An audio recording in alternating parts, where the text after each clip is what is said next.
আমার চা খাওয়া শেষ, আরেক বুদার দেহ তোর চাই খাওয়া হয় নাই।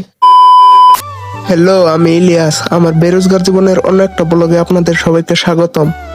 মানে আজকে আমি ঘুমে থেকে উঠি নাই, 4:30 বাজে ফোন মারছে। ফোন মারে কাকা কয়, ওই আমার স্টেশনে নিবার আয়। তারপরে কি আর করার, যেহেতু ফোন মারে কইছে না গেলে হয় না, পরে গেলাম গা বাইরে স্কুটি নিয়ে। আমার লগে যে মালদারে দেখতাছ এটারে নিবার গেছিলাম আমি রোডে স্টেশনে। মানে অতি গেছাল উড়িষ্যা থেকে আই পড়লো। তোমরা হয়তো বাবা হারো এতদিন পরে বিদেশ থেকে আইলো, তা বেডিং পত্র কিন্তু মানে ও 11 তারিখে আবার যাবো গা, হেন তো বেডিং পত্র নেই নাই থইছে। মানে কি কমু, সকাল সকালে গাড়ি চালালে যে এত ঠান্ডা ধরে না, আমি আজকে দিশে পাইলাম। তারপরে দুজনে আয় পাইলাম মাছগাঁও বাজার, তারপরে পেলাম সকাল সকাল চা খেয়ে যাইবার লাগবো।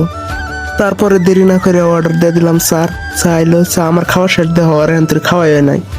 আর তোমরা ফলো করে দিও।